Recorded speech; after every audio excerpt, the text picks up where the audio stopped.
Hi hello नमस्कार. तर कसे आहात तुम्ही सर्व? आय होप तुम्ही सर्व सेफ, सिक्युअर, आनंदी आणि तुमच्या जीवनामध्ये पॉझिटिव्ह कार्य करतच असणार आहात. तर आजच्या व्हिडिओचा टॉपिक असा आहे की जे व्यक्ती तुमच्यापासून दूर गेलेला आहे, जे तुमच्याशी आता कॉन्टॅक्ट मध्ये नाही आहे, तर त्या व्यक्तीच्या मनात सध्या काय चालू आहे ते आपण आजच्या व्हिडिओमध्ये कव्हर करणार आहोत. म्हणजे जे व्यक्तीशी तुमच्या खूप साऱ्या भावना जुडलेल्या होत्या, परंतु त्या व्यक्तीने तुम्हाला काही न बोलता तुमच्यापासून तो व्यक्ती दूर गेलेला आहे. तर अशा व्यक्तीच्या मनामध्ये सध्या काय चाललेलं आहे, तुमच्याविषयी काय फिलिंग आहे, सध्या तुमच्याविषयी तो काय विचार करतोय, हेच आपण आजच्या व्हिडिओमध्ये कव्हर करणार आहे. तर मी कार्ड शफल करून घेते. तोपर्यंत तुम्ही व्हिडिओवरती नवीन असाल तर चॅनलला सबस्क्राईब करा. चॅनलला सबस्क्राईब केल्याने तुमच्यातील आणि माझ्यातील जी एनर्जी असते ती एक्सचेंज होत असते. त्यामुळे तुम्ही नक्कीच सबस्क्राईब करा आणि ओम नमः शिवाय, हर हर महादेव, श्री स्वामी समर्थ कमेंट करा. ठीक आहे, तर सुरू करूया आपण आजचा video. Divine spiritual spirit guides, please tell me.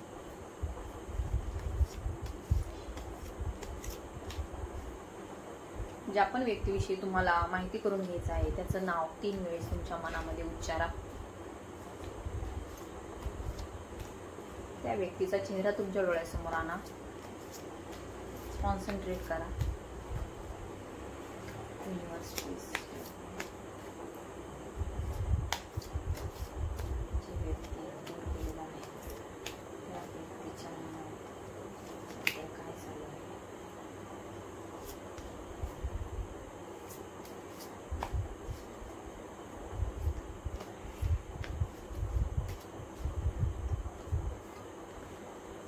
सुरुवातीला आपण तुमची एनर्जी पिक करून घेऊ.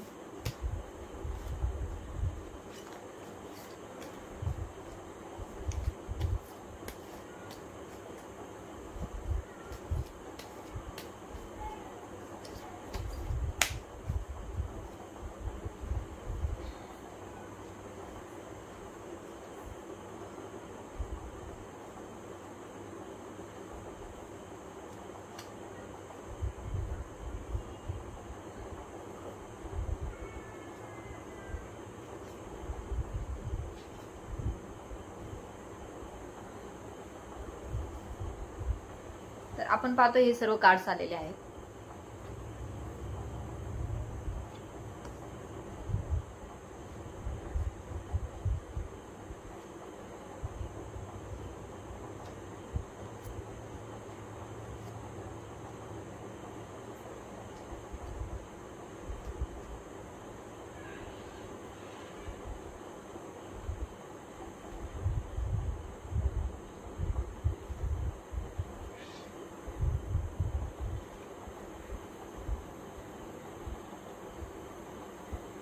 बॉटम ऑफ द डेक मध्ये आलेलं आहे जस्टिसचं कार्ड.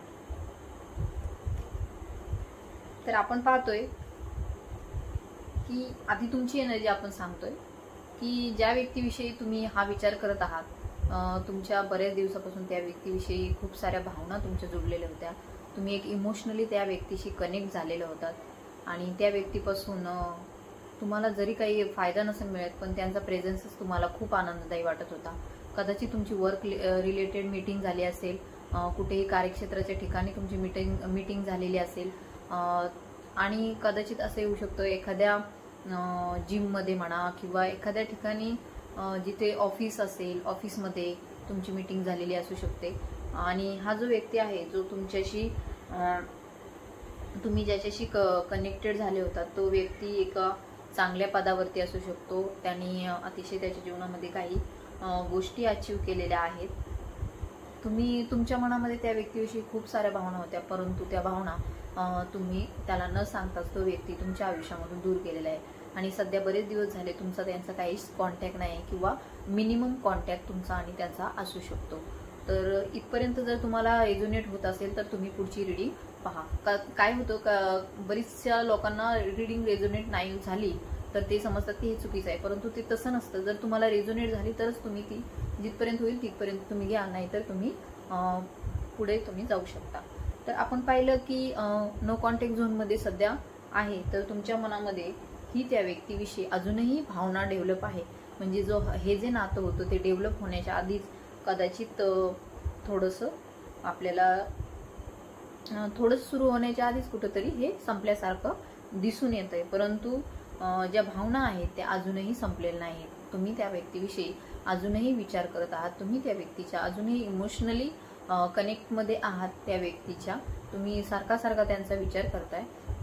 तर आपण बघूया त्यांच्या मनामध्ये तुमच्याविषयी काय भावना आहेत. तर नक्कीच म्युच्युअल फिलिंगचं कार्ड आलेलं आहे. म्हणजे म्युच्युअल फिलिंगचं कार्ड आपल्याला हे दर्शवतं की त्या व्यक्तीच्या मनातही तुमच्याविषयी तितक्याच भावना आहेत जितक्या तुमच्या मनामध्ये आहेत. परंतु हे जे वरती एक इव्हिल आय आहे जी तुमच्यावरती नजर ठेवून आहे, म्हणजेच असं दिसून येतंय की कुणीतरी तुमच्या नात्यावरती नजर ठेवून आहे आणि त्याच्यामुळेच हा व्यक्ती जो आहे तो कदाचित ह्या संघर्षापासून दूर गेलेला आहे. त्या व्यक्तीच्या मनात भावना नव्हत्या अशी गोष्ट नाहीये, परंतु त्या व्यक्तीच्या मनात भावना असून सुद्धा तो व्यक्ती कुठेतरी तुमच्यापासून दूर गेलेला आहे. कारण की त्याला माहिती आहे तुम्ही एक इम्प्रेस आहात, तुमच्या जीवनामध्ये तुम्ही भरपूर काही चांगले कार्य केलेले आहेत. तुम्ही आपण पाहतोय दूर होऊनही तो व्यक्तीही काही खूप खुश नाहीये. तो पण व्यक्ती अतिशय सॅड मूडमध्ये आहे. त्याही व्यक्तीला अजिबात जो तिथं आहे तिथं त्याला आनंद मिळत नाहीये किंवा तो खूप खुश आहे असंही दिसून येत नाहीये. सो तो व्यक्ती सुद्धा कदाचित खूप कुठल्या तरी संघर्षामधून तो जात आहे. काहीतरी वर्क रिलेटेड त्याला प्रॉब्लेम असतील, काहीतरी त्याच्या जीवनामध्ये असं चालू आहे जिथे त्याला अनेक संघर्षांना तोंड द्यावंसं लागतंय. तर आपण पाहतोय की दूर जाऊन ती व्यक्ती तुमच्यापासून काही खुश नाही. ती व्यक्ती पण तुमचा तितकाच विचार करते. परंतु जे सोशल आपण म्हणतो सोशल जे प्रॉब्लेम्स असतात, आपण एका समाजामध्ये राहतो त्यामध्ये काही अशा गोष्टी असतात त्या आपण उघडपणे करू शकत नाही किंवा बोलू शकत नाही. त्यामुळे तो व्यक्ती कदाचित तुमच्यापासून दूर गेला असेल किंवा फॅमिली रिलेटेड सुद्धा काही आपल्याला इथं थोडं रेजिस्टन्स दिसून येतोय. जे की फॅमिली जी आहे ती कदाचित त्यांची खूप स्ट्रिक्ट असू शकते किंवा तुमचीही फॅमिली स्ट्रिक्ट असण्याची शक्यता इथे जाणवत आहे. परंतु हा जो नातं होतं ते कळी उमलण्याआधीच जे संपल्यासारखं आपल्याला वाटतंय, परंतु हे कुठेतरी संपलेलं नाहीये. कारण की जर हे संपलं असतं तर आपल्याला पाहिजेच काय होतं, कारण की हे नातं संपलेलं नाहीये. कारण की एनर्जी आहे स्टारची. सो हे नातं पुन्हा डेव्हलप होऊ शकतं, परंतु ती जी प्रोसेस आहे ती खूप लेंदी आहे, खूप हळूहळू चालणारी आहे आणि कदाचित ह्याच्यासाठी तुमचे पेशन्स जे आहे ते तुम्हाला खूप व्यवस्थित स्ट्रॉंग बनवावे लागणार आहेत. कारण की कुठेतरी धीर तुम्हाला ठेवावं लागणार आहे. प्रत्येक गोष्ट लगेच होणार नाहीये. जरी तुम्हाला वाटत असेल की हा व्यक्ती असाच निघून गेला आहे परंतु ह्याच्या मनामध्ये कुठल्याही भावना नाहीत, परंतु हे सगळं चूक आहे. तर त्या व्यक्तीच्या मनातही तुमच्यासाठी म्युच्युअल फिलिंग आहे, परंतु ते एक्सप्रेस कशा करावे ह्याचंच त्या व्यक्तीला टेन्शन येतंय आणि कदाचित तो ह्या संघर्षापासून दूर जाण्याचा प्रयत्न करतोय. कारण की त्याच्या जीवनामध्येही खूप सारे संघर्ष आहेत ज्याच्याशी त्याला रोज तोंड द्यावं लागतंय. प्रत्येक संकटाशी लढून तो व्यक्ती आता कदाचित थकलेला पण आपल्याला दिसून येतोय. पाहतोय आपण वॉन्ट्सचं कार्ड आलेलं आहे, म्हणजेच त्या व्यक्तीला आता विचार करून तो पण थकलेला आहे की त्याला पण कळत नाहीये की आता काय करायला पाहिजे ह्या सर्वाचं. तर आपण पाहतोय कुठंतरी एक चांगला मार्ग, एक लाईट शोधण्याचा प्रयत्न ती व्यक्ती करत आहे. कारण की त्या व्यक्तीच्या जीवनामध्ये फायनान्स रिलेटेड काहीतरी प्रॉब्लेम चालू आहेत. जे फायनान्स रिलेटेड प्रॉब्लेम आहेत त्याच्यामुळेच कदाचित तो व्यक्ती तुमच्यापासून दूर गेलेला असू शकतो हे आपल्याला जाणवते. परंतु तो व्यक्ती खुश नाहीये त्याच्या जीवनामध्ये, कारण की त्याला माहिती आहे की तुम्ही एक इम्प्रेस आहात, जी तुमच्या सारखी व्यक्ती त्याच्या जीवनामध्ये पुन्हा येऊ शकणार नाहीये. परंतु इथे दिसतंय आपल्याला की कुठेतरी संघर्षाचंही एक केंद्र तुम्ही बनलेला होता, त्यामुळे तो व्यक्ती तुम्हाला सोडून गेला आहे. परंतु स्टारची एनर्जी आहे, म्हणजेच हे रिलेशन जे आहे ते कम्प्लीट होणार आहे. कारण की शेवटी आलेलं आहे जस्टिसचं कार्ड. तर जस्टिसचं कार्ड आपल्याला हे शो करतं की तुम्ही जे काय मागितलं आहे मनापासून ते पूर्ण होणार आहे, परंतु त्यासाठी खूप सारा वेळ जाऊ शकतो, खूप सारा तुम्हाला टाइम कंझ्युम करावा लागेल. परंतु ही जी एनर्जी आहे ती कम्प्लीट होणार आहे. कम्प्लिशनचं कार्ड आहे द स्टारचं कार्ड. त्यामुळे तुम्हाला आता होप्स ठेवायला काहीही हरकत नाहीये. कारण की हे जे नातं आहे, तर आपण पाहतोय ज्या कुणा व्यक्तीबरोबर तुमचा नो कॉन्टॅक्ट आहे, सध्या मिनिमम कॉन्टॅक्ट आहे, तुमचं काही बोलणं होत नाही सध्या, परंतु हे नातं कुठेही संपलेलं नाहीये ना त्यांच्या मनातून ना तुमच्या मनातून. सो हे नातं पुन्हा नवीन सुरू होऊ शकतं. त्यासाठी काही काळ जावा लागणार आहे, काही थोडासा वेळ जावा लागणार आहे. तोपर्यंत तुम्हाला तुमचा धीर व्यवस्थित तुम्हाला पेशन्स ठेवावे लागणार आहे. कारण की शेवटी कार्ड मध्ये आपण पाहतोय जस्टिसची एनर्जी आलेली आहे. खूप सारे इमोशन्स इथे डेव्हलप होतात की ते माणसाला कळत नाही की काय करायला पाहिजे. आणि सोशल सुद्धा आपल्याला सोशल जनतेचं सुद्धा भान ठेवायला लागतं.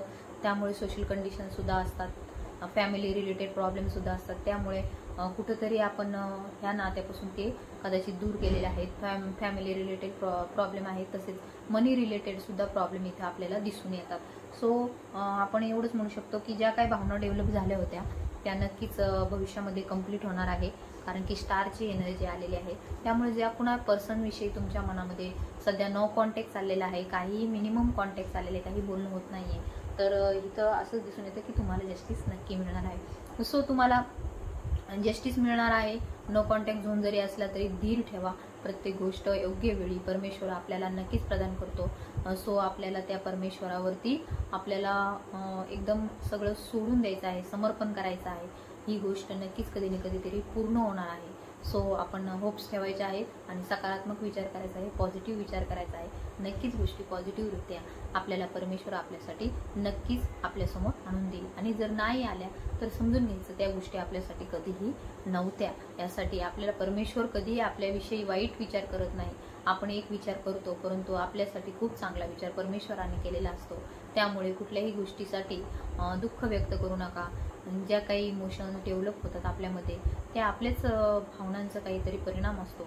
आणि त्याच्यासाठी आपण सध्या तरी नो कॉन्टॅक्ट जरी असला तरी पण तुम्हाला जीवनामध्ये सक्सेस मिळणार आहे. तुमच्या लव्ह लाईफमध्ये सक्सेस तुम्हाला नक्की मिळणार आहे. सो त्या व्यक्तीची एनर्जी आता पीक झालेली आहे जे सध्या नो कॉन्टॅक्ट झोनमध्ये आहे. तर तुम्हाला सो व्हिडिओ आवडल्यास नक्कीच लाईक करा, कमेंट करा, क्लेम म्हणून कमेंट करा, लव म्हणून कमेंट करा, श्री स्वामी समर्थ म्हणून कमेंट करा, ओम नमः शिवाय, हर हर महादेव. तुमच्या जे इष्टदेव आहेत त्यांचं नावाने कमेंट करा. किंवा तुम्हाला ज्या व्यक्तीविषयी तुमच्या मनामध्ये भावना आहे त्या व्यक्तीचं नाव कमेंट बॉक्समध्ये कमेंट करा. सो आजचा व्हिडिओ इथं थांबवते. आवडला असेल तर नक्कीच लाईक, शेअर, सबस्क्राईब करा, कमेंट करा. आणि ठीक आहे. ओम नमः शिवाय, हर हर महादेव, श्री स्वामी समर्थ. थँक्यू.